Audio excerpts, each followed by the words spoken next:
you think? What do you like? What do you do? Do something. Okay, just do something.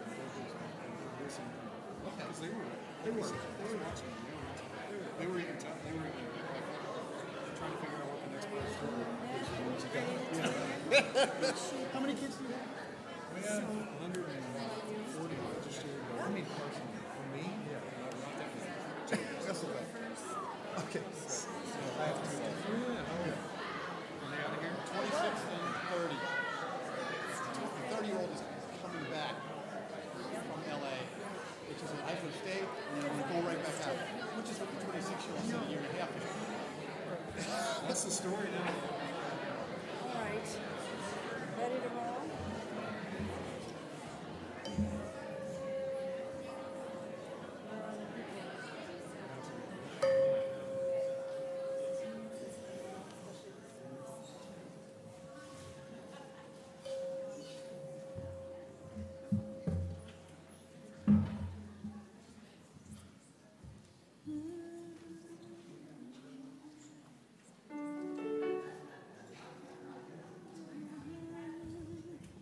Good morning. I'm Reverend Kelly Walker Hart. It's wonderful to see you on this beautiful rainy day. I'm going to invite you to stand this time. We've been learning this song all month, Call Down a Blessing, and if you were so moved to actually move and call down our intention for more joy, beauty, love, and peace, I give you permission to move around and call down our intention. Join me in the chorus, but also start to join me on the verse as you're comfortable. Call down a blessing, call down a blessing, call down a blessing, call down. Try that again with me. Call down a blessing, call down a blessing, call down a blessing, call down. Joy before us, joy behind us, joy within us and all around us. Call down a blessing, call down a blessing, call down a blessing, call down.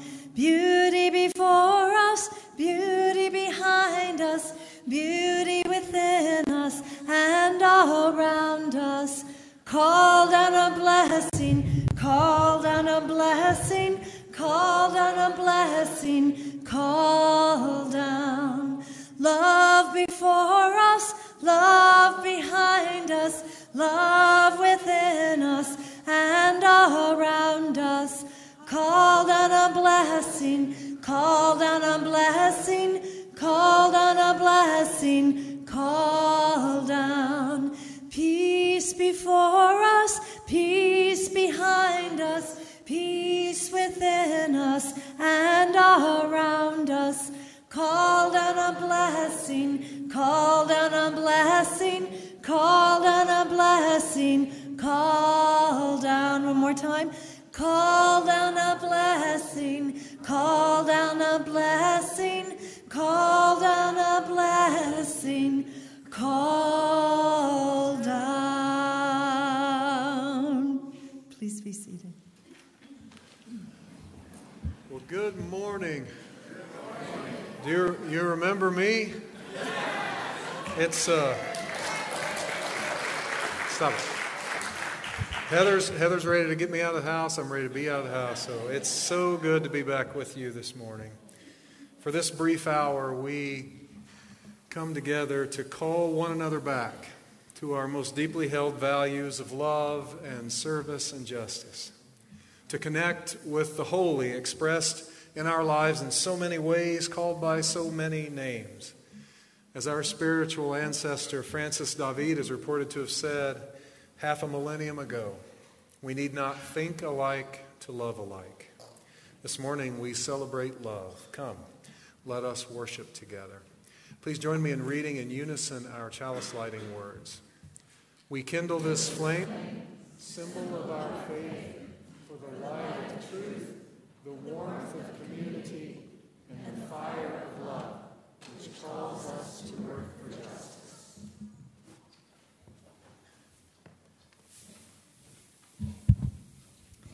Good morning.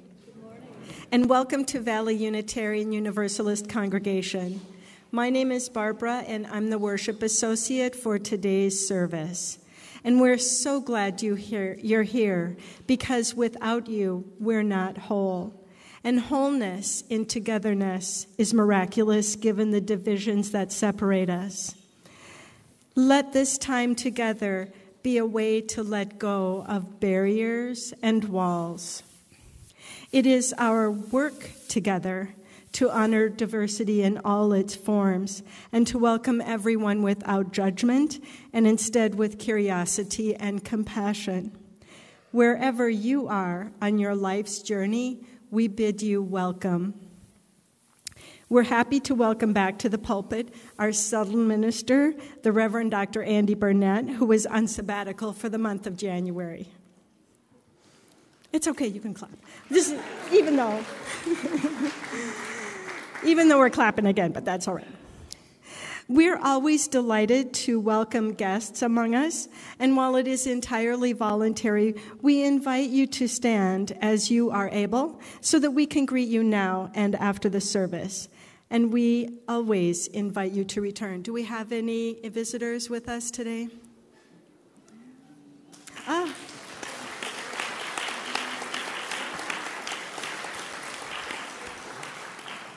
And welcome. Please plan to return and worship with us again, as each service is unique and special. And if the service brings up things and you find a need to talk about it with someone, our pastoral care associate today is Steve Grams. Thank you, Steve. And he will be waiting at the very front of this sanctuary on your right, immediately following the service. Also on your right is a quiet room for use during the service for anyone who might need a timeout. It is soundproofed and has a speaker so you won't miss anything. This month, we will be exploring the theme of letting go. And I confess that over the New Year holiday weekend, I binge-watched the Netflix show called Tidying Up, hosted by Maria Kondo. Maybe some of you have seen it. I'm drawn to these organizing shows because it's easier to watch than to actually do it. And I think maybe some of you can relate to that too. When on my own, I'm a furious letter-goer of my stuff. I've moved many times in my adult life, and when it comes to packing up the stuff, I just want to get rid of as much as I can, instead of packing it in a box and moving it to the new place. And I do the same thing for an organizing project at home. I quickly and heedlessly throw out stuff, and then later when I'm looking for it, I literally have no memory of what happened to it. And while tidying up is about organizing, the lesson I've learned is how to let something go. Kondo instructs her clients to take a moment to thank the objects they are letting go of for their service and for their presence in one's life. It often takes her clients many sessions to move from getting rid of stuff to the deeper understanding of letting go. She's teaching us that there's grace to letting go, and I'm sure this wisdom can apply to the letting go of anything that maybe needs letting go, like a bad habit. And so I'm really looking forward to this month where we're exploring the topic in more detail. Time for a song, Kelly? We get to sing again. Please rise in body or spirit. Number 1000 in the teal hymnal, or the words will be up here. Morning has come.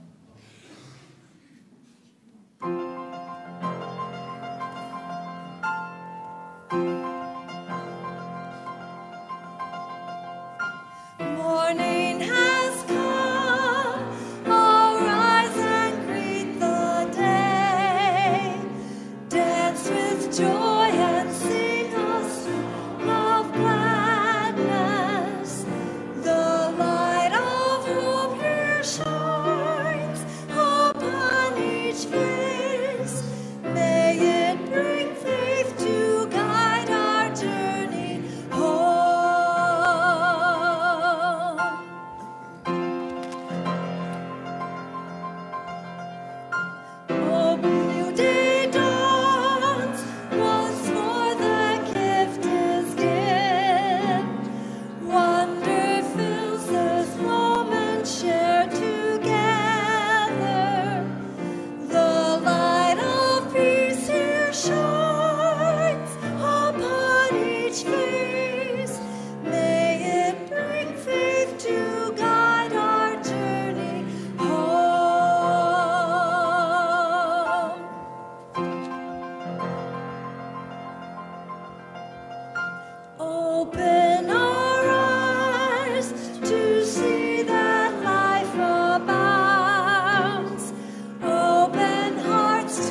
I'll let you know quickly about a couple of things that are happening today. Immediately after service here in the sanctuary, there's a Journey to Membership class.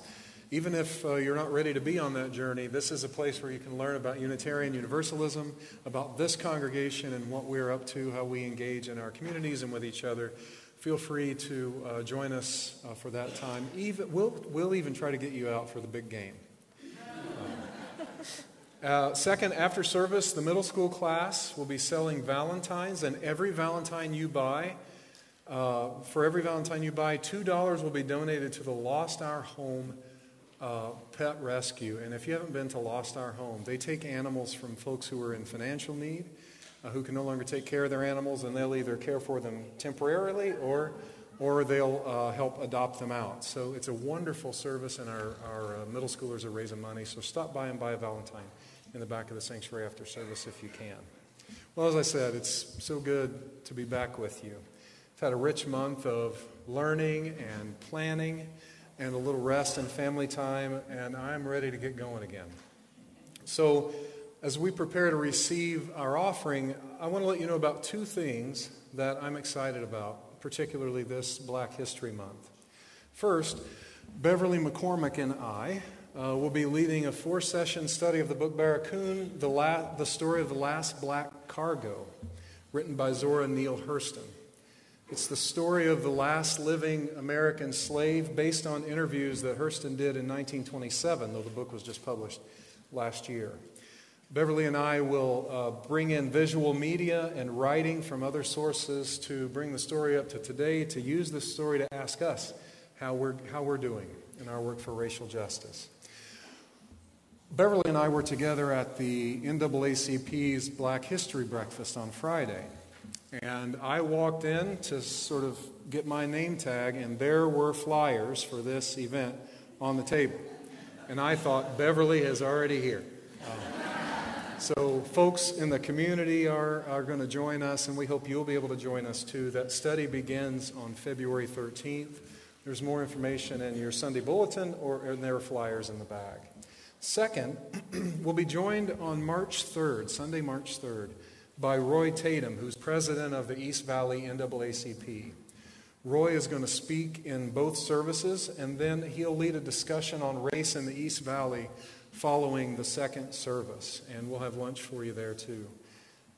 Roy and I both planned for this to be the beginning of a series of such conversations here at VUU as we strengthen our relationship with the East Valley NAACP and lead our community into difficult but important conversations. I was at the prayer breakfast where Roy was there. Roy was excited to announce his visit to VUU, and so hope that you'll be a part of that as well. Well, this congregation is known around the valley for its emphasis on love and justice. As the ushers come to receive this morning's offering, thank you for all that you do, not only to live out our values, but also to fund our mission of love, service, and justice in the world.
Now we invite our young people to come forward. If you have an offering, bring that with you. If not, that's okay too. Come forward for the Time for All Ages if you'd like.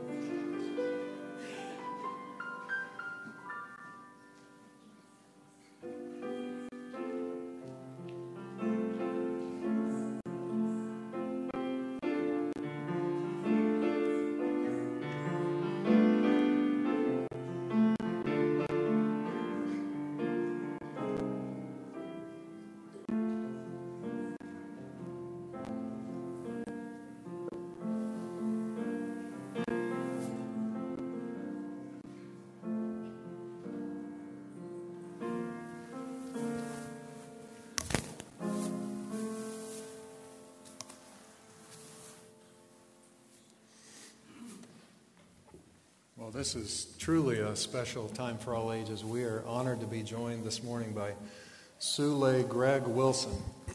And I'm going to introduce you a little bit to him by way of a bio. Friends, this is cut way down, so you'll have to go on his website to read the full bio. He's a dancer, percussionist, banjoist, and storyteller.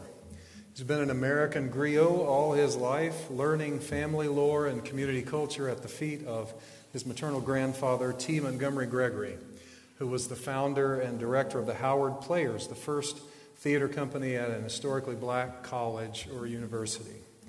He studied Asian percussion at Oberlin College and received a bachelor's in TV production, MA in history, certificate in archival management, historical editing, and manuscript conservation from New York University. He was a historical consultant and archivist at the New York Stock Exchange. Wouldn't you be interested to know what the work was there? The Schomburg Center for Research in Black Culture, the World Bank, the Smithsonian Institution's National Museum of American History and the African American Museum Project, the Delta Blues Museum, and the Pueblo Grande Museum here in Phoenix. He has performed and or recorded with the International African American Ballet, the Copacetics, one of my very favorites, the Carolina Chocolate Drops, Mike Seeger, and Ronstadt Generations, to name only a few. You can pick up one of his CDs in the back after the service if you would like. Sule Greg Wilson, it is an honor to have you with us this morning.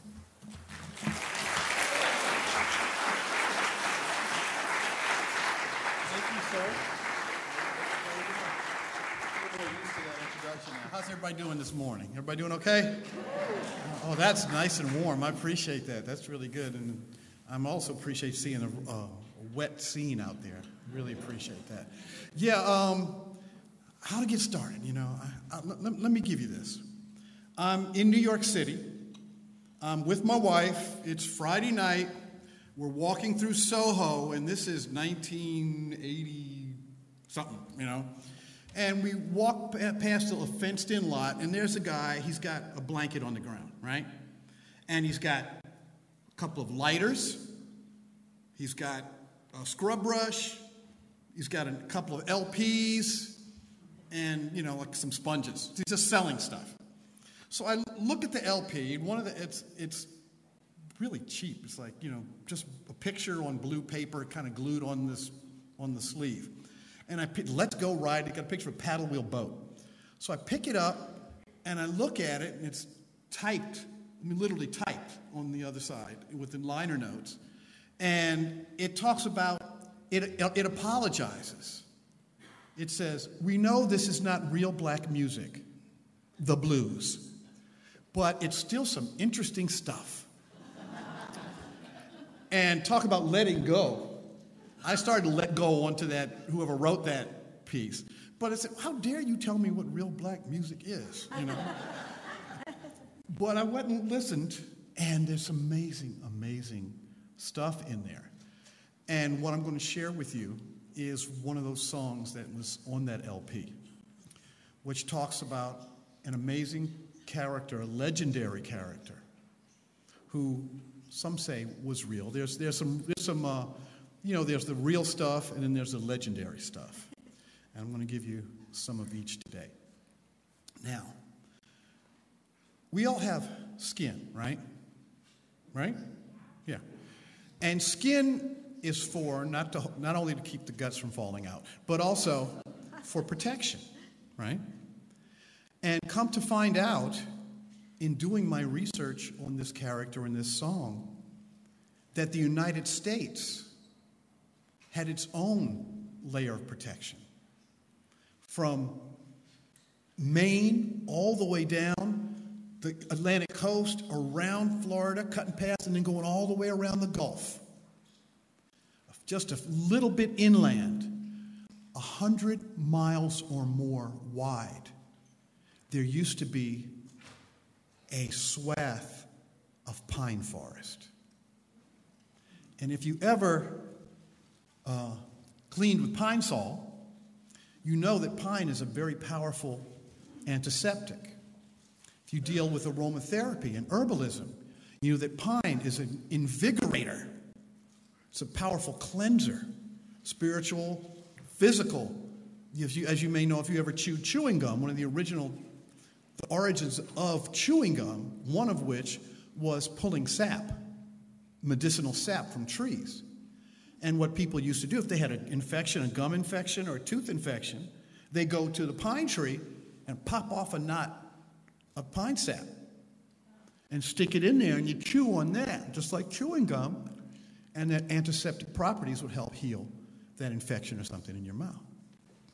Now, what has this got to do with this guy? Well, this guy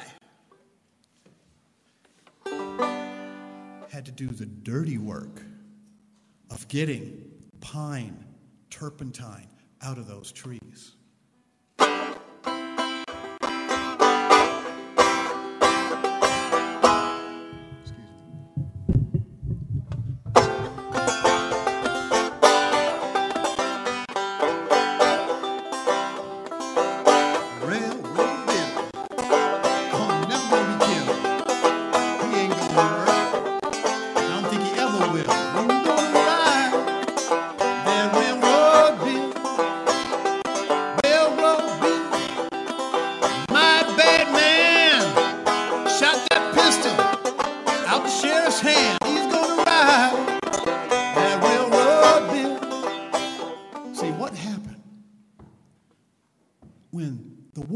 Some people say the War of Northern Aggression or the War of Secession was over. All those people who had been property before were let loose. And what did they do? They had a chance for self-determination. So they started writing songs like this one, When the Time Arose, and defining themselves as men and women in their own right. The songs of that era are magical with the insights into the humanity and the dreams of these people at that time. It's really amazing. But the reality of that was that pine work, going into the woods, gashing those trees so the sap would come out and fill the bucket, and take the bucket and boil down that sap to make turpentine. That was nasty, dirty, dangerous work. Going into those virgin forests and pulling it out. And all those people who had once been property, they found work in those pine forests. And this man, who we know as Railroad Bill, or Morris Slater, took that job. He loved it because he got to be away from anybody telling him what to do. I'm going to go out, cut the tree, bring it out, do the whole process, and give you the bucket. You're not going to stand over me. You're not going to be my overseer. You're not going to tell me what to do. I'll do my job and get my money. Make sense? Make sense? Yeah. Railroad Bill, never going to get killed. Take that bucket, fill it up here. I'm going to ride.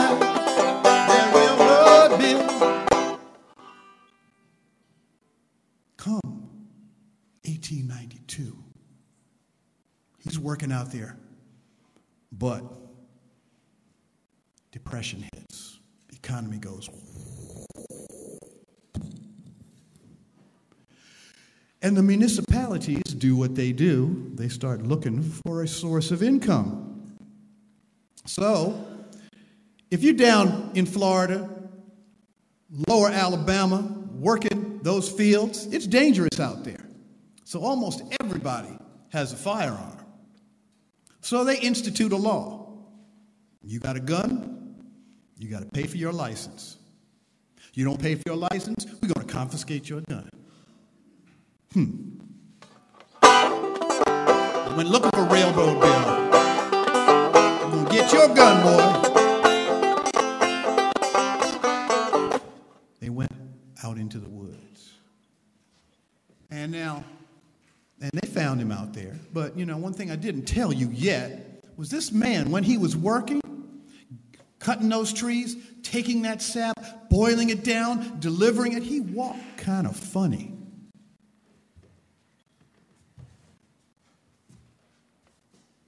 Why do you think he walked funny?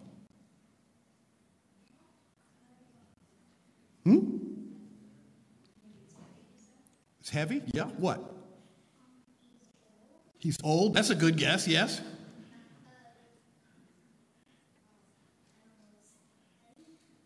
Heavy, yeah. Well, could be that. That's what most people thought. But guess what it really was? He had a rifle down in his pants.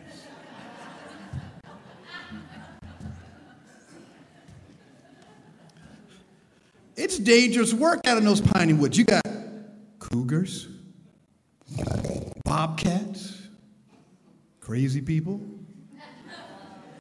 So he had his rifle with him at all times.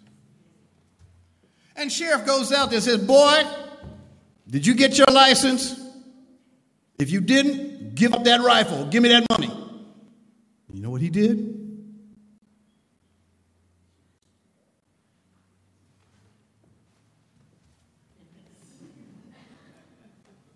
Just walked away. Now, think about this. This is 1893. This is less than a generation out of slavery. And that colored boy had the nerve to look the sheriff dead in the eye and walk away. So sheriff went back to town and got reinforcements. Came back with a passel of people this time. And came back to him and said, "Bill, you get your pass or you will give it up." And he looked at all of them.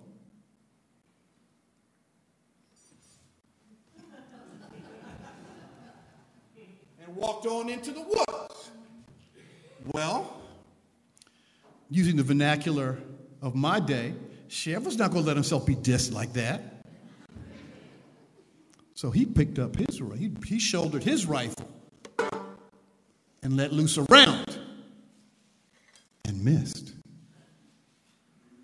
But when that fine, upstanding young private gentleman got loaded upon, he unlegged his rifle and returned fire, taking the ear off of one of those deputies. And then, because his rifle was no longer in his pants, proceeded to depart post haste. Well, don't you know? Sheriff was not going to let that go. Went back after they fixed up the man with the ear. They put posse out after him.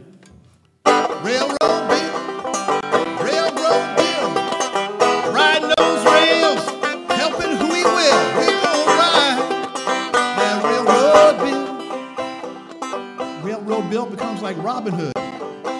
He lives on freight cars. He breaks in, gets food, and shares it with all those poor people that live right along the tracks, those little shacks. You know, that train goes by, rattles up the house. People would come out the door, and there's some canned goods. People would come out the door, and there's a sack of flour. And they know Railroad Bill came by. Well, all this was going, so the railroad's mad at him. The sheriff is mad at him. But the people love him, right? posse is after him. One time, they had him on a trailer on his trail. And he went through the woods, down into the holler. They knew it was going to be a great thing because down at the bottom of the holler was a big bluff. No escape. So they knew they were going to have him. The posse had it. We were right there. And they came over that rise to go down into that holler. And they knew he'd be just there. He was gone. But what they did see, sitting right on top of that big rock on the cliff, was a little red fox just going. And looked him in the eye and jumped down and slid into a cave in the bluff. But he was gone.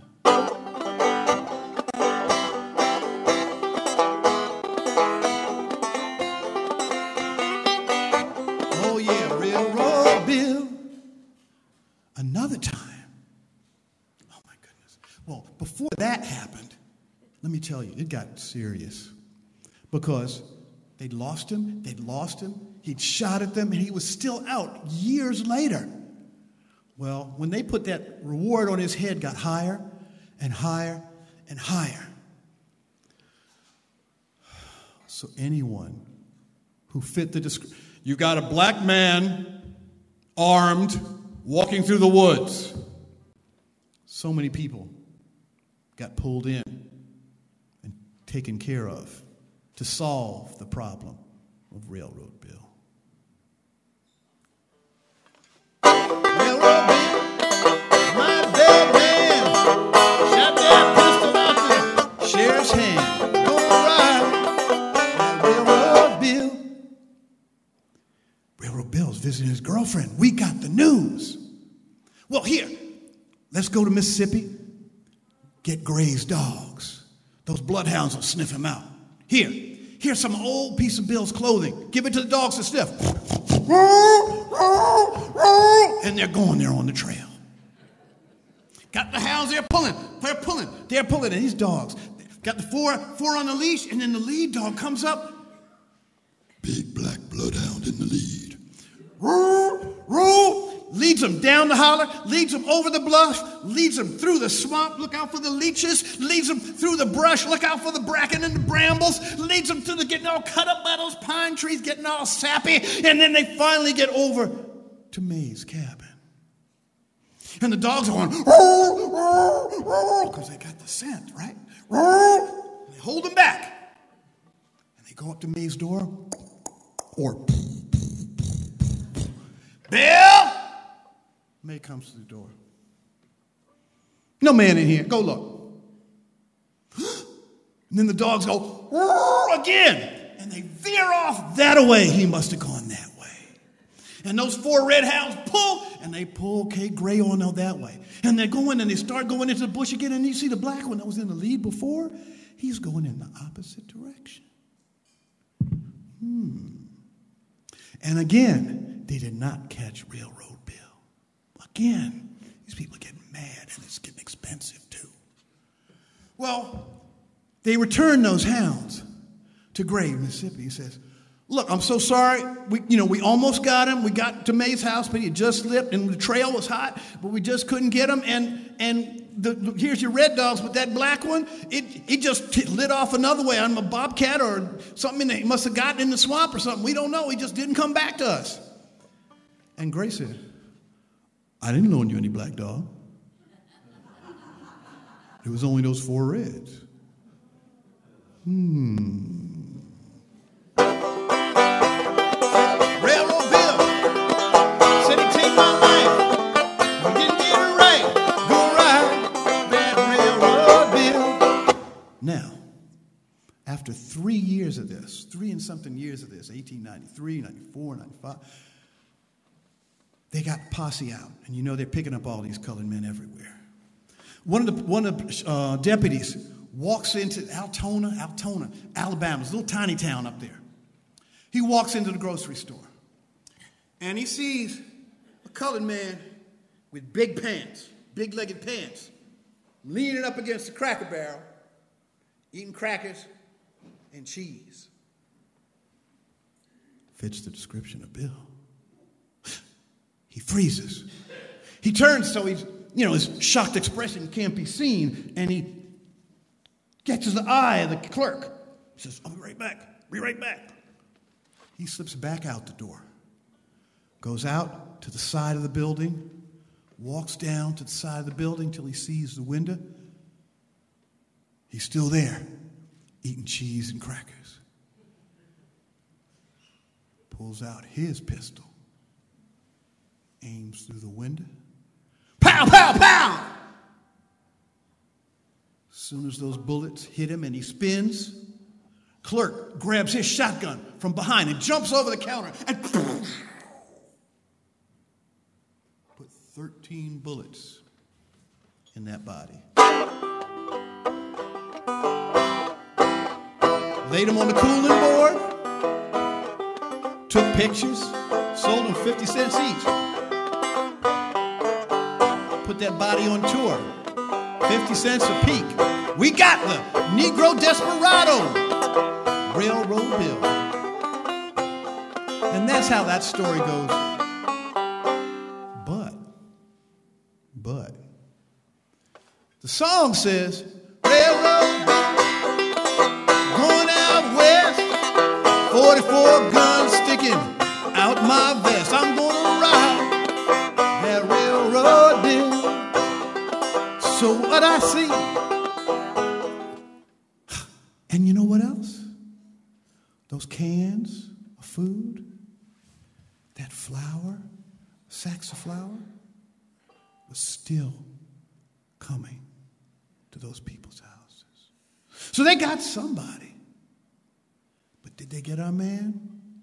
Hey, I really can't say.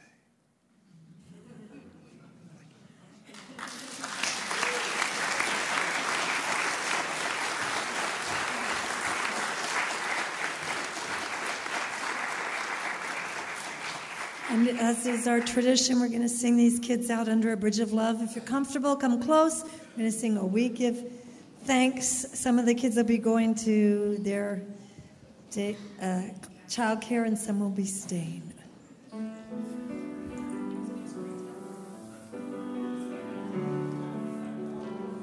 Oh, we give thanks for this precious day, for all gathered here and those far away, for this time we share with love and care. Oh, we give thanks for this precious day. Again. Oh, we give thanks for this precious day, for all gathered here and those far away, for this time we share with love and care. Oh, we give thanks for this precious day, for this precious day. Please be seated.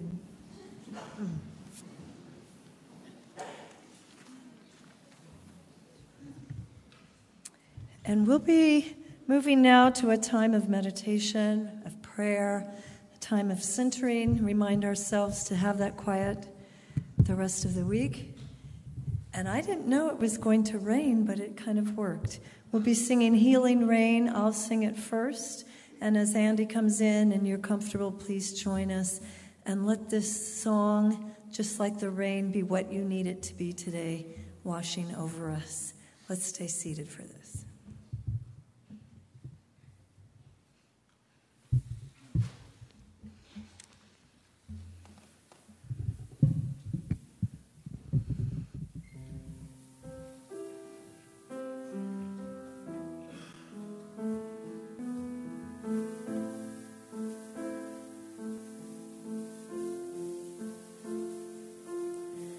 The healing rain is falling down.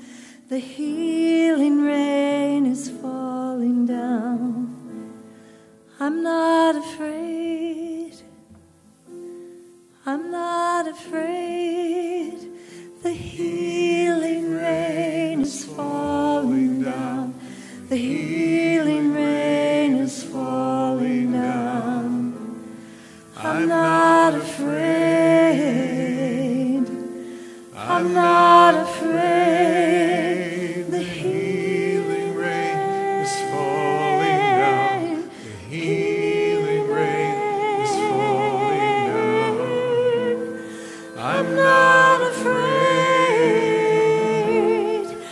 I'm not afraid. The healing rain is falling down.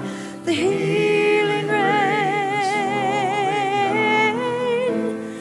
I'm not afraid. I'm not afraid. The healing rain is falling down. The healing rain is falling down. I'm not afraid. I'm not afraid. The healing rain. The healing rain.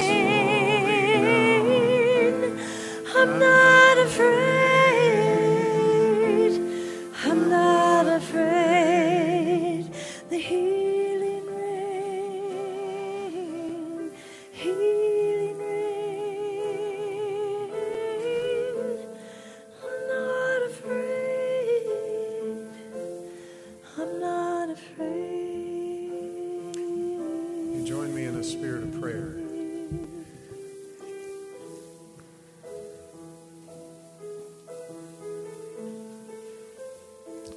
Love itself, God of many names and of the silences, we give thanks this day for the great diversity of life.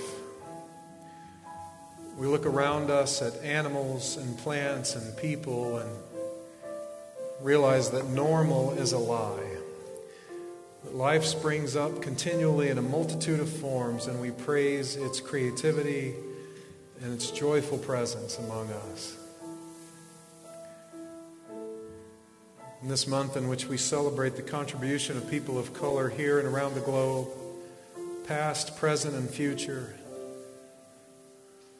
we pray that you'll remind us that together we are stronger and more beautiful when we're all invited to play a part in the ongoing creation of this world.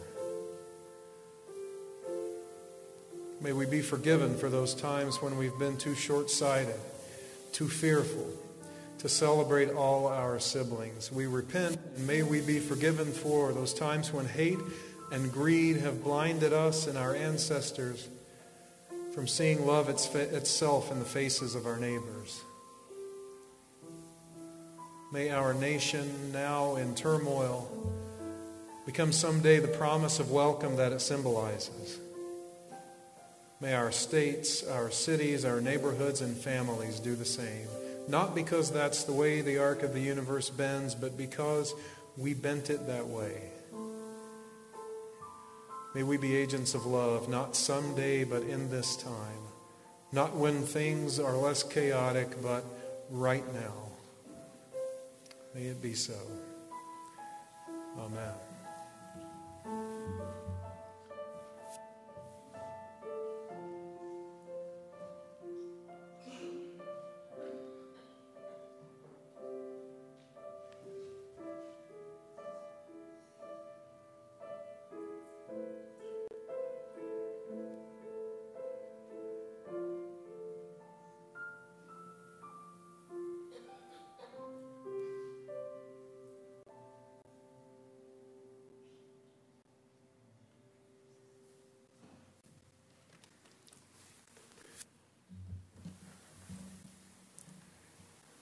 As you may know, if you've been around VUU for a while, I'm going to switch to this microphone.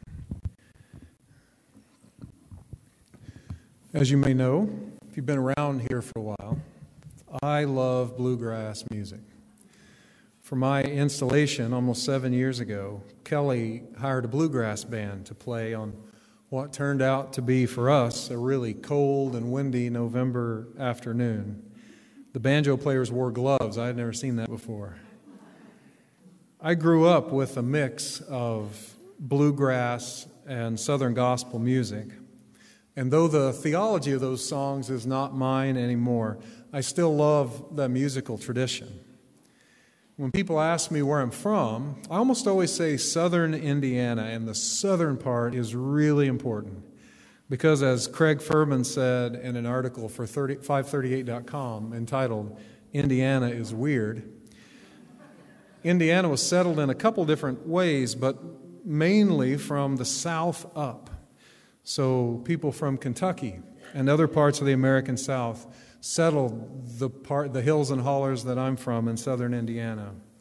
So the part of Indiana where I grew up is truly a southern culture, while a 2-hour drive to Indianapolis puts a person in a very different, more northern culture. Indiana really is weird. So I, in a lot of ways a southern boy from a northern state who loves bluegrass, decided last fall that I would learn to play the banjo so that I could better play some of the music that I love. I had this vague notion that the history of the banjo was long and that it stretched across the ocean, but that was about all I knew. The more I've learned, the more I've come to see the history of the banjo in the United States as a parable of the theft at the heart of our colonial heritage. Here at the beginning of Black History Month, I think it's a testament both to the perseverance of the people who wrote early American music and to the blindness and cruelty of people who exploited it for profit.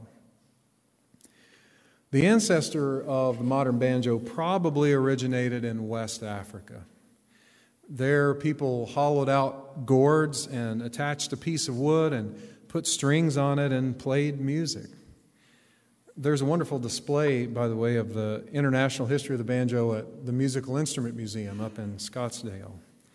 These gourd instruments were easy to sort of throw on your back or put in a pack as you traveled. So they spread from Africa to the Middle East to parts of Europe, and through the capture of African people for the slave trade, they spread to America. Here, enslaved people played these instruments and sang together. When they didn't speak the same languages, slaves could often communicate using music. And as English became the language of more enslaved people, they wrote and played songs in English. And here is a critical moment in the history of the banjo in the United States. Of course, white people came into contact with the music of both enslaved and freed black people. And a whole lot of white people were enthralled by what they heard. But rather than offer the black musicians the opportunity to play to audiences and make money for their art, white people devised ways to pretend to be black people. So they rubbed burnt cork on their faces, blackface, and played banjos and sang and danced in a way that represented a white interpretation of African American culture.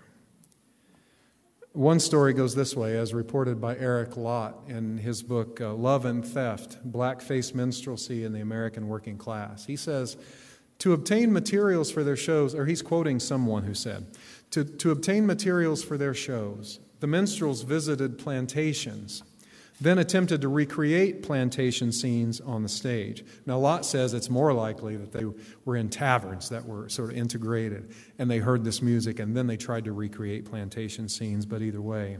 They listened to the songs, the author says, of the black man as he sat at work in the cotton and sugarcane field, on the steamboats and river docks, and in the tobacco factories.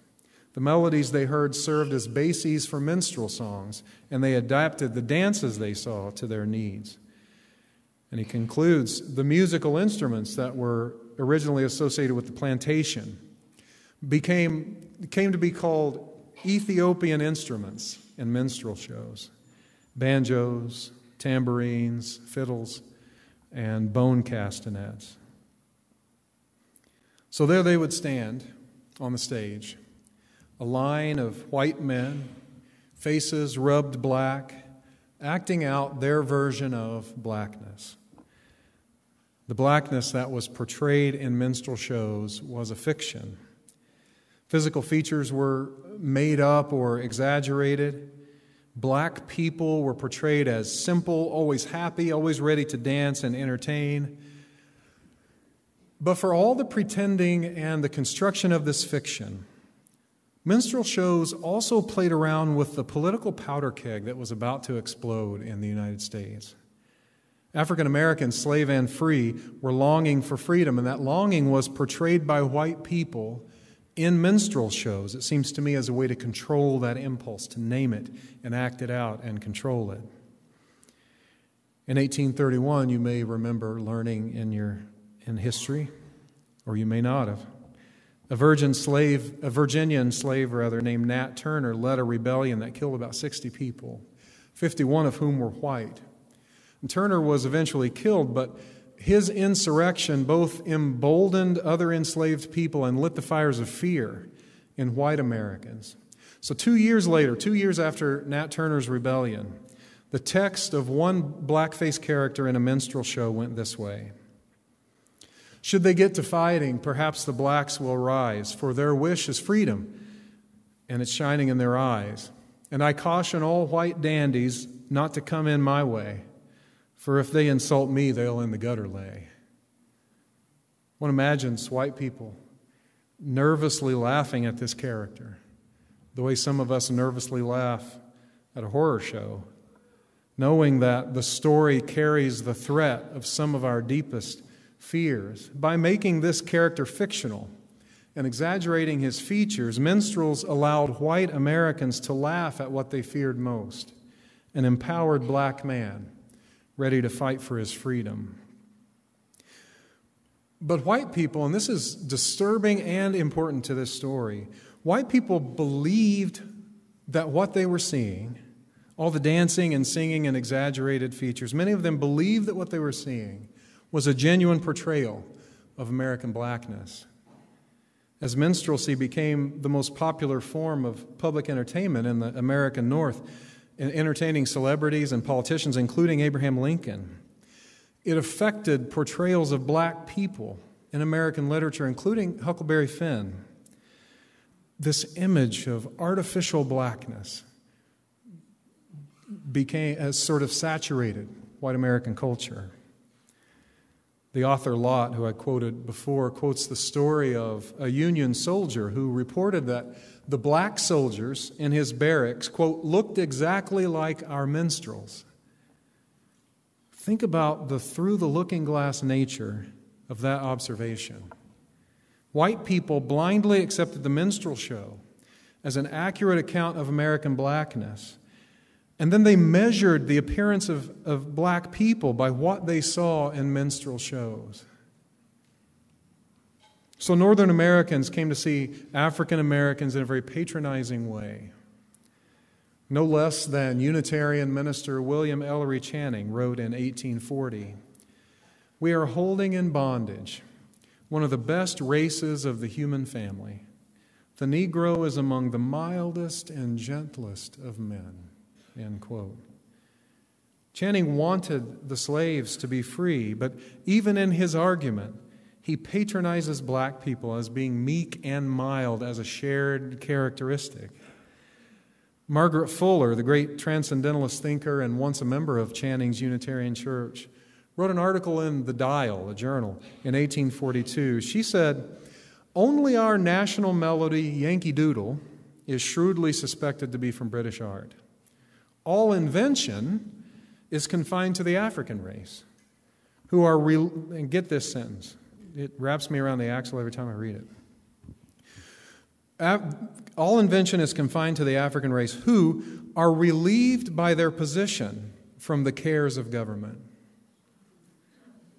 Jump Jim Crow, which is a song that was often played in minstrel shows, is a dance native to this country, she said, and one which we plead guilty to seeing with pleasure, not on the stage, where we have not seen it, but as danced by children of a black hue on the street. Such of the African melodies as we have heard are beautiful, but, she concludes, the Caucasian race have yet their railroads to make. You can almost hear in Fuller's writing a sort of sigh. She seems to have thought, these black folks are so happy all the time, so free of care, if only. Now, Channing and Fuller both worked for freedom for enslaved people and for the abolition of slavery as an institution. But even in that good work, they created a fiction of what life was like for African Americans. Maybe, it seems to me, in an unconscious attempt to soothe their consciences at what was being done to black people in America. Fuller saw this black child dancing and singing Jump Jim Crow in the street for money and believed that that performance was evidence that black people were carefree, that they had more time to be creative and artistic precisely because they were not fully allowed to participate in culture. Now, I try not to skewer the well-intended dead, even though we can see from our vantage point just how flawed their positions were. I figure someday somebody will be looking back at us wondering how in the world we could be so blind. However, I think we have to keep telling these hard-to-hear stories so that we don't make the same mistakes, so that we don't make people into commodities, seeing dollar signs in place of human faces, so that we get beyond what we observe on the surface and learn the deeper truth, so that we approach all people with humility and genuine love and curiosity. It's important to keep telling these stories because blackness is still being co-opted and pretended in 2019. How could I have planned this sermon, which I planned months ago, on a more coincidental Sunday than this one, on which a governor in a southern state is found to have been part of a racist blackface photo and a blackface dance performance in his mid-20s in the 1980s, as recently as the 1980s. That seems pretty obviously heinous to me, wrong. But there's more than the obvious. On the news, in the movies, in the fictional stories we read and see on TV, we're sometimes told by white people what it is to be black in America. We must be careful, I think, in our work on racial justice about the people to whom we're listening and with whom we're in genuine relationship. We must learn, I think, to question whenever we see a portrayal of blackness, who is telling us this story? What perspectives might I be missing? We're called by our faith and the inherent worth and dignity of every person to wake up and to do the work of staying awake to reality. I've learned that bluegrass music, this music that I love dearly, is the grandchild of the minstrel show. Eric Lott said, the rural white tradition and its commercial issue in modern bluegrass music inherited much from the minstrel show, not least the black style of banjo playing, which minstrelsy partly traded. What the heck am I supposed to do with that? What the heck are any of us supposed to do when we find that something we love has a shadow history? That cannot be a new experience for an American person. If it is, we need to keep reading.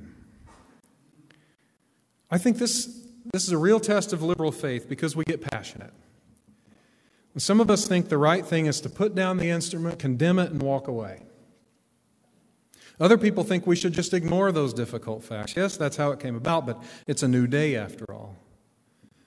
But for me, I want to try to walk a middle ground.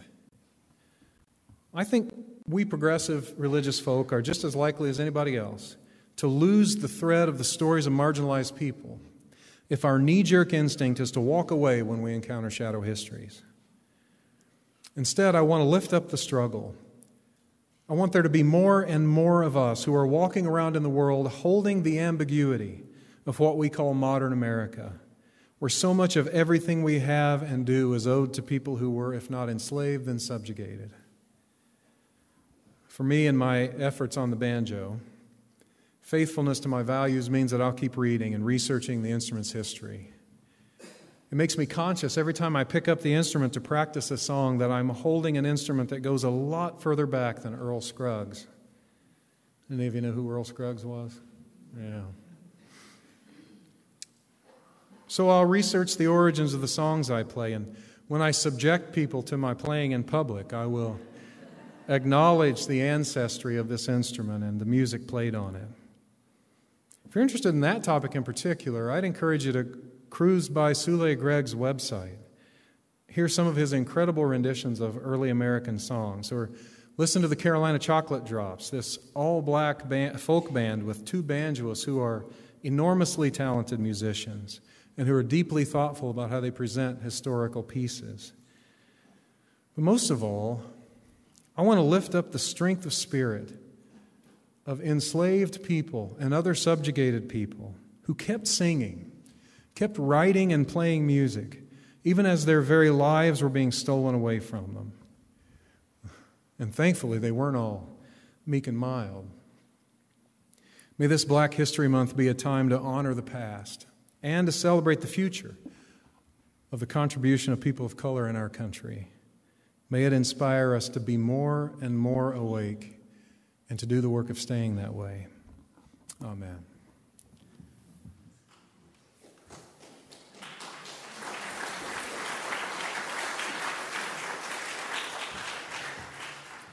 I'm going to invite Sule up to end our service with a song that is a little bit familiar to us.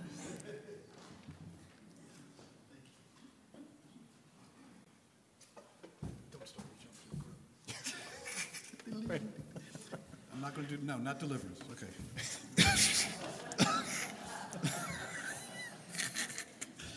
Okay, that's another story. All right, here we go.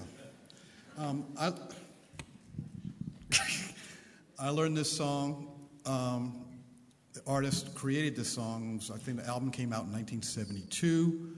It was the second album of this band that formulated itself in London from Ghanaians and Caribbeans. And they met in London and made this fantastic Afro rock band, really cool. And this is the title track from their second album. And it's Art Garfunkel did a cover of it. It's in the UU songbook. But here we go.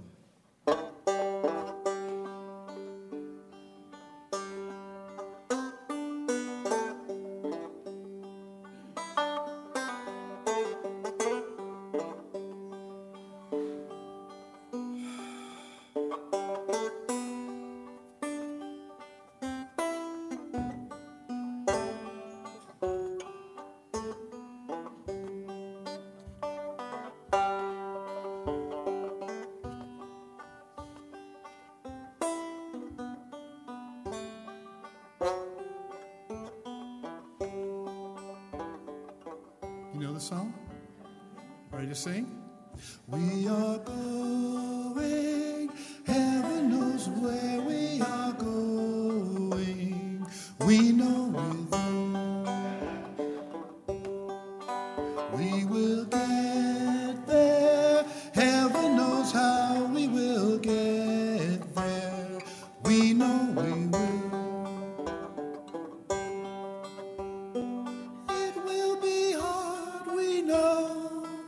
And the road will be muddy and rough, but we'll get there. Heaven knows how we will get there. We know we will.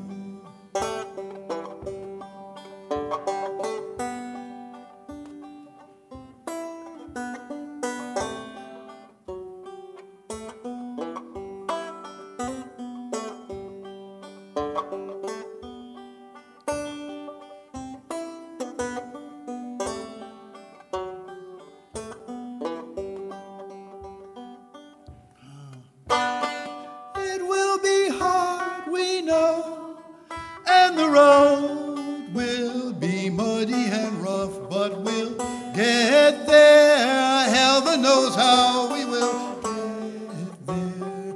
We know we will. We know we will.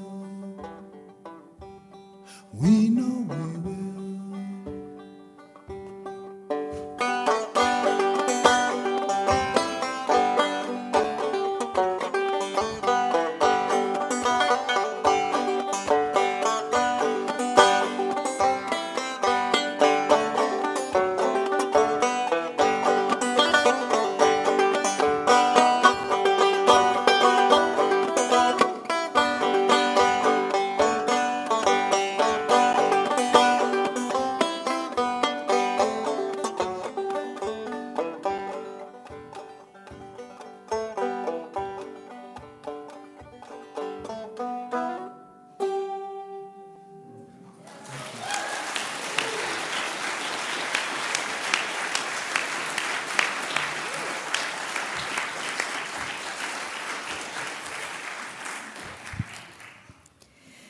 Please join me as we extinguish our chalice. And the words will appear for us. Though we extinguish the chalice, our connection to each other and this community remains. May its light guide us this week as we walk the path of justice, speak words of love, and fill our world with compassion until we meet again. I think that song should be the motto for our capital campaign. Heaven knows how we will get there, but we know we will. I think, yeah, we found it. Well, now may life bless you and keep you. May the Spirit make its face to shine on you and be gracious unto you. May the universe pour out the fullness of its blessings on you and bring you peace. Go in peace, dear friends. Go Rams. Amen.